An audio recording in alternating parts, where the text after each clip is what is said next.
morning, everyone. I'm Joel Searles here on Samurai Pulse, and we've got Phil Kendro and Kevin Cortes of the Veterans Beer Club based in San Diego, California. How y'all doing? Hey, afternoon, Joel. Good to see you, buddy. You too. Good morning. How you doing, Joel?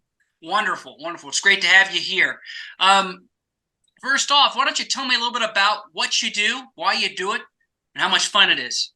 So Veterans Beer Club started in April 2016. So Kevin said, hey, let's get together. I want to talk about something, and got another guy named Brian Grana, another Marine veteran.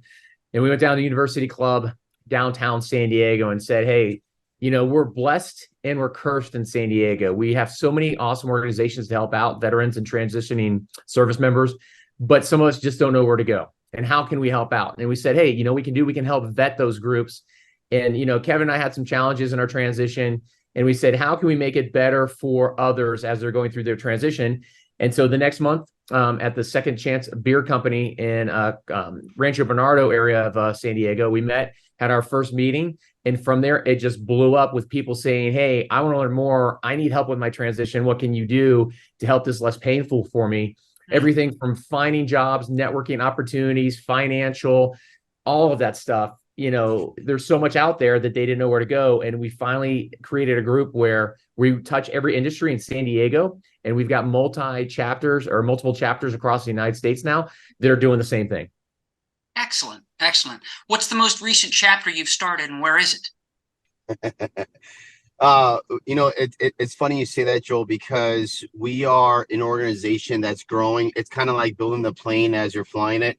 And for us, it's taken off to a level that we literally, this is no lie. We have dozens and dozens of chapters in the queue that are waiting to become official, once they're vetted, to be officially a Veterans Beer Club chapter.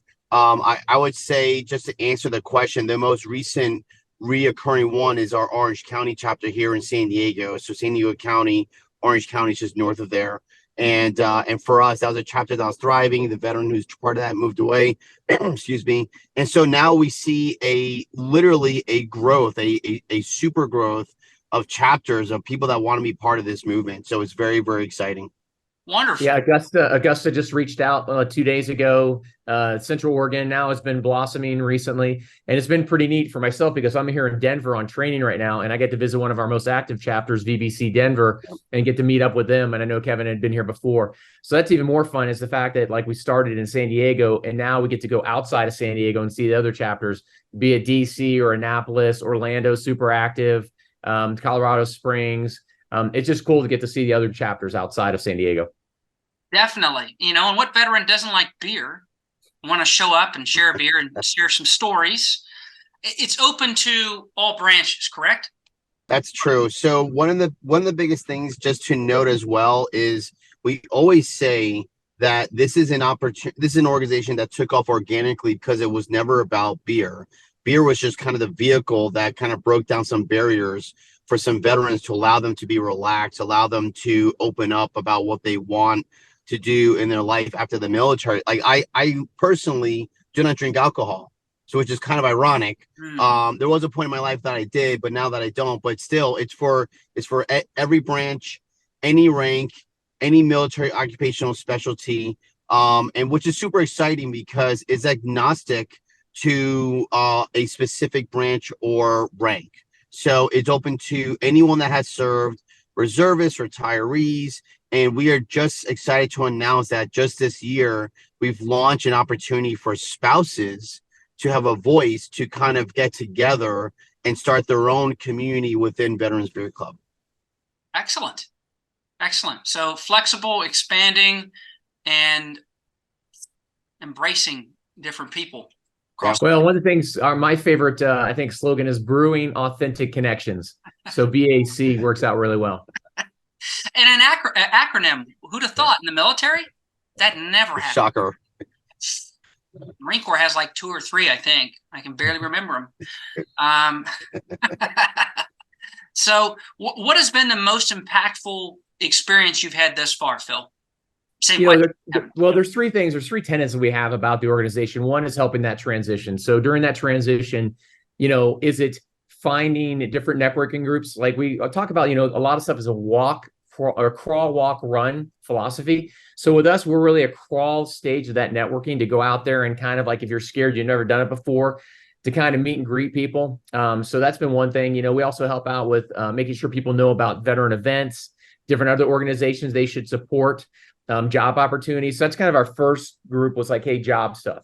The next thing is definitely translating that military service to community service. Mm-hmm. So a lot of us, we try to get them on boards, on volunteer organizations, be on certain councils. So that's been the other tenet, is trying to get people more involved. There's so much energy we have. So why not use that once you've left the military? And the third part's camaraderie. Is the fact is that we need to have some type of bond. It was only months in with the VBC San Diego chapter that all of a sudden we had people coming outside of San Diego and even outside the state that said, hey, I've got nothing like this in my organization that I work for now. I just need to hang out and talk with some folks. And that was something that like surprised us about like how important that part was, not just the transition and trying to relate service, but I just need to talk with somebody. And so that's been a really good part of, that's for me. I travel a lot. I'm gone 12 to 13 days a month. If I can come back and I can meet everybody in one place in VBC and catch up and see what's going on and help somebody else, that's so important. Absolutely. What about, same question for you, Kevin? What's been most impactful for you? I think the biggest key or the impact that I've seen is that it brings veterans hope after service. So when they get out of the military, they have a very much, and I know Phil and myself were in that journey, so we can speak to it. We're like, what do we do now? And one of the stats that I heard is that 83% of service members do not do the same job when they're in the military than when they get out. So that's a huge number. So me, I was a helicopter pilot for 20 years, but my first job when I got out was working in finance. So I was part of that 83%. So there's a lot of opportunity. A lot of veterans, a lot of service members want to seek a community where they can, number one, be vulnerable and be honest and say, hey, I don't know what I want to do. And it's okay to say that, but allow us to help bring them up and rise them up to say, hey, we've been there. Let me help you through this journey. So for us, the real impact I've had is understanding how big community is in everyone's lives, especially the military, when they get out. That's great. It's definitely a transition. I've heard people say transition time, anywhere from 1 to 3 years, or depending on how long you've been in, could be even 4 or 5. And that's a journey, whether you're starting a new career, trying out a new career, and then trying to reintegrate into society, more often. If you've got a wife and kids, or husband and kids, or however that may work for you, that's always a plus to try to get involved in your kids' sports and network that way, or just reintegrate that way. But the VBC sounds like a place to where you can relax and everybody knows your name. I don't know if Ted Danson was a mentor there. There's a VBC version of Cheers. Did you look at my Instagram recently? Because I think I played Cheers for our last VBC photo, actually. I think it was. What's been really awesome, too, is that a lot of our VBC folks sit on a lot of these transition panels as well. And so one of the things I think that saying, like Kevin's saying, we're vulnerable, is the fact is I'm not afraid to say the mistakes that I made transitioning out of the military. I had an amazing network. I had a boss that was actually a mentor about 5 years out, said, hey, you need to start getting on LinkedIn. You need to get in the community. You need to start doing all these things. And I still failed at certain things financially and some other things. And so I don't mind sitting on a panel in front of a lot of these veterans and say, hey, you start eating ramen noodles. I joke with sometimes, because about saving up your money, especially for the state of California that we all know. And so that's one of the things that I think that we've been fortunate. We've had a lot of VBCers who will stand in front of people and saying, hey, I made this mistake, or here's what I suggest you do to make it much easier for you during your transition.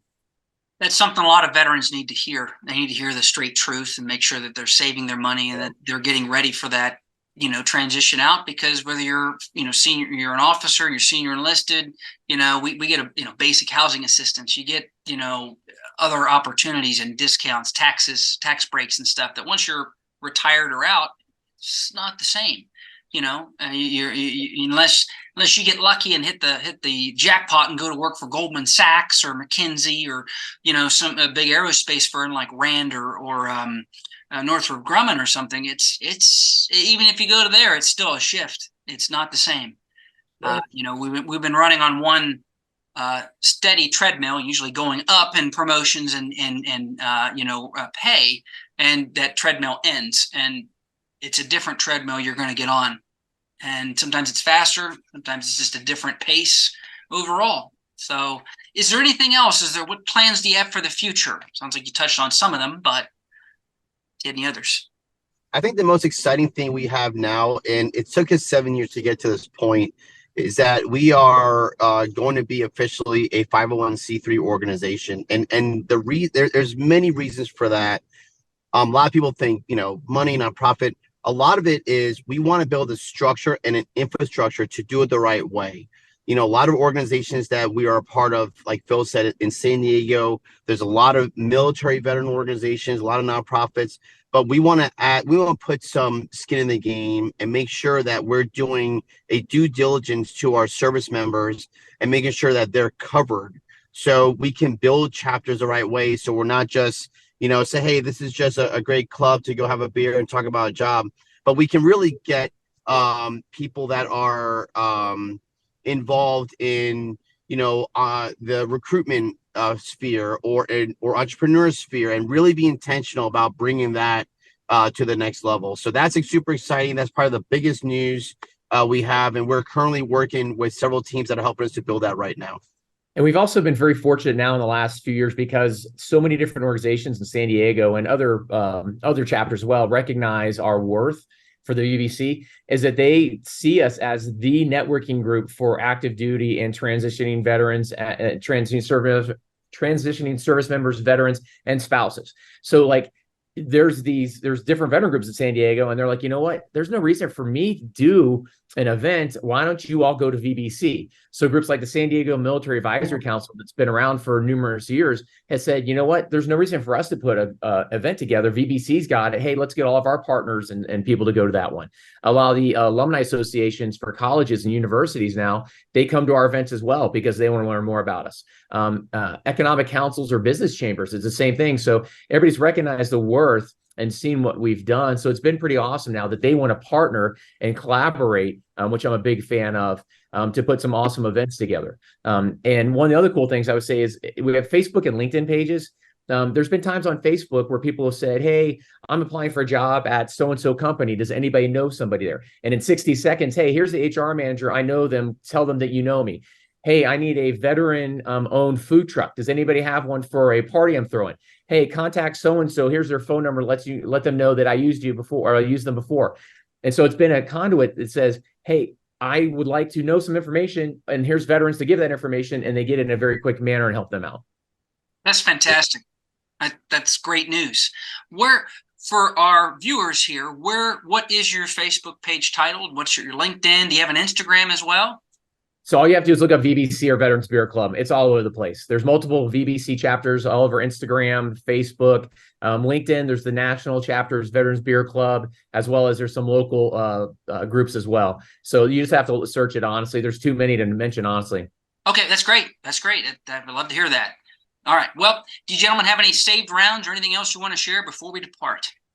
Just one thing to add is that we do have a national presence. We do have an email, nationalvbc@gmail, gets us to where the leadership team is. We also have a website, veteransbeerclub.com.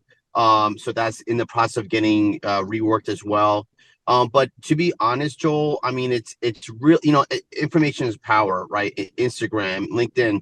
LinkedIn is probably the most important one, because like Phil said, people will get employment just by the connections if they have a someone to bring them in to that hiring department. And I love telling the story, but I got this job at work right now from a VBC member. So I literally took advantage of the program, took advantage of the organization, took advantage of connection to get the job I'm certainly in right now, which I'm completely grateful for. So I would say that, reach out. Don't be afraid. If it takes a couple days to get back to them, then that's fine. We obviously have a volume issue, just kind of like we all do, where we have a lot of people who want in. It may take a few weeks for us to get back to them, but keep trying, and we'll definitely be in touch. Excellent. Excellent. Thanks, Kevin. And we'll be sure to share that email and stuff here, visually as well. Well, it's been great having both you and Phil here on the show. Thank you for sharing everything you've got. And, we look forward to hearing great things about you in the future, too. Have a wonderful day, gents. Thanks so much, Joel. Joel. I appreciate you. Thanks for the opportunity. Semper Fi. Have a great rest of your day. You're welcome. Semper Fi. Bye-bye.